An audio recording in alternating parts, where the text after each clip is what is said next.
I'm gonna start off. My name is Gene. I've been in the trucking industry for 5 years. I'm currently a lease operator with Stevens Transport. I train. I run reefer. I've never done flatbed, but dry box is the same. Been in the industry for a while. I came into the industry for money. Like most people, we come for money, job security, opportunities. But this is me. This is just a little introduction of who I am. I'm gonna pass it over to my partner Mike. We've been in the game for a minute, man. We got a long, long history. But Mike, go ahead and take over. Tell the people about yourself, man. All right, my name is Mike. I've been in the courier game for about 2.5, going on 3 years at this point. Um, I've worked with cars, cargo vans, and box trucks. I've never worked semi trucks, but that's in the future as well. Um, I got into transportation just because of the opportunity at the time. Money was the main factor. Hearing about all these owner operators and actually having some freedom to kind of do what you want to do, say yes or no whenever you feel like it, and so forth. So I got in for the same reason as Gene, to make a little bit of extra money. Um, Yeah. Gene, let me ask you a question, man. What you got? What So you got? why did you become an owner operator right away instead of doing W-2 first? So my trainer, when I was in training, my trainer was like, the way to make money is you gotta own. You either gotta lease it or you gotta own it. That's the best way you're gonna make money in this industry.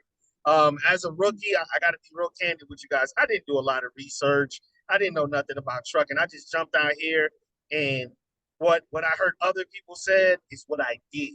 So I took a risk and I gambled on it. Now I'm not gonna lie, the first 3 months I took some losses. I don't want to give you guys the impression like I was rolling in the dough. I took some losses.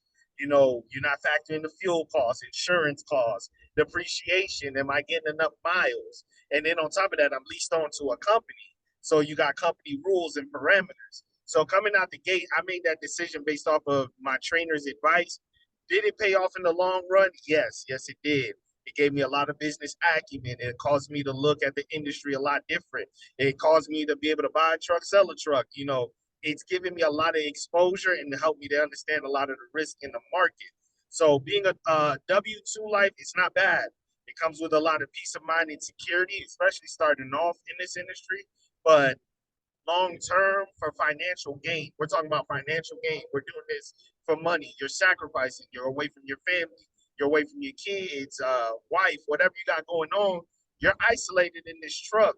So it has to be worth it. If we're being realistic, if we're talking about profit wise, it has to be worth it. Facts. So, Facts. Mike, let me ask you, why'd you choose to buy your courier business versus, you could have worked for Amazon Relay, you could have joined a medical courier service. What made you take the leap of faith and just buy the van and get out here? Actually, I'm not even gonna lie. I should have not bought my van before I started my business. I should have just started with what I had, which was a car, and gone from there. Because my actual first contract that I got, I couldn't even use my van. So I got out here with a cargo van because that's what I was hearing on YouTube. That's where all the money was. That's what everybody was talking about. And I actually did not get the van that I originally wanted to get because I wanted to get a high roof or something like that. But then once you actually start shopping around, I realized this is what I want, this is what I can get. And I bought the van I'm in now. But the reason why I did it this route is just because, for one, the opportunity, like I said earlier, to say no. If I don't want to do something, I don't have to do it. At the end of the day, it's a business, but I'm still my own business. So if I don't feel like doing anything, or just as an example, at my very last job, I did not like my boss. I did not like my boss whatsoever. I had no problem with anybody else in the last company that I worked for, but my direct supervisor, I did not like the man. And he made it very clear to me as well. He liked me as a person, but he did not like me as as working under him. It So, happens. It happens. It happens. with that being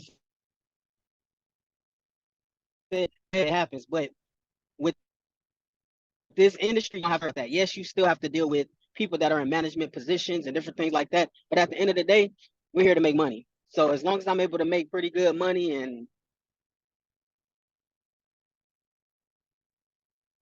Mike, I think we lost you temporarily. You know, we're rolling. This is part of the industry, guys. Sometimes you don't have the best cell phone service, but once Mike comes back in, I'm gonna have him.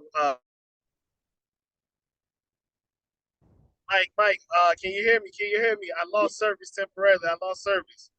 yeah, I can, I can. Hey guys, as we're recording this video, this part of the transportation industry, we won't always have service. Sometimes you're in the wilderness, you're not in the best of areas. But Mike, go ahead. You were talking about how your boss, in his environment, his structure, how he did things. How that wasn't, you guys didn't have the best working relationship. Let's say that, and the freedom you've gained being on the road now.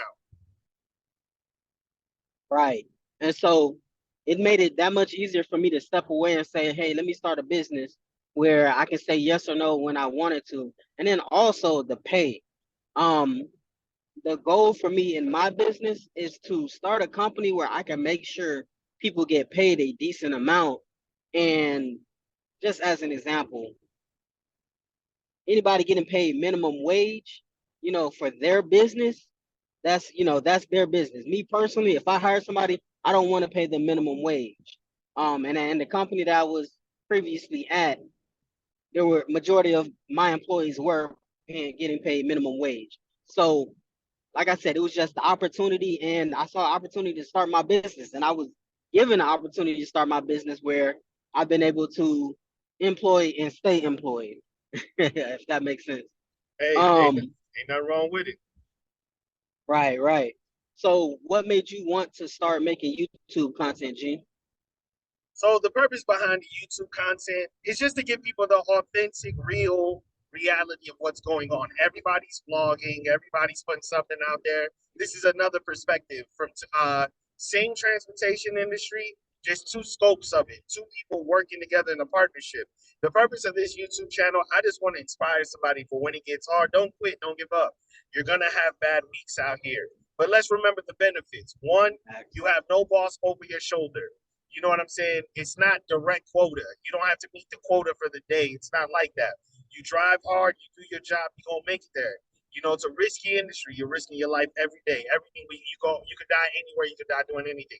But you got weather, traffic, and other people, so you got to monitor that as well.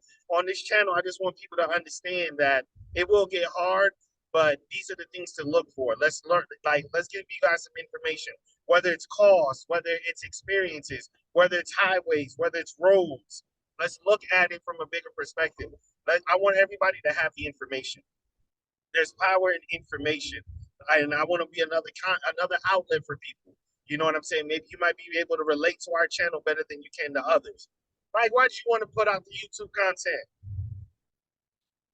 To be honest, it's because since the COVID era, I kind of was looking at a lot of YouTube channels and they were talking about a lot of the good in the industry, but nobody was talking about the bad. And I wanted to hear and see more content on that. And then on top of that, being real about what's going on in the industry, talking about whatever it may be. Sometimes, you might go pick up a load and it's supposed to take you 30 minutes. It'll end up taking you 2 hours. Nobody talks about things like that. Or how rates where I'm living at, you're not going to be paid more than, let's just say, $1,000 a week for a route. And that's maybe 5 days, probably 35 hours worth of work or something like that. And everything is dependent upon location and everything is dependent upon a lot, whether you're regional, OTR, local.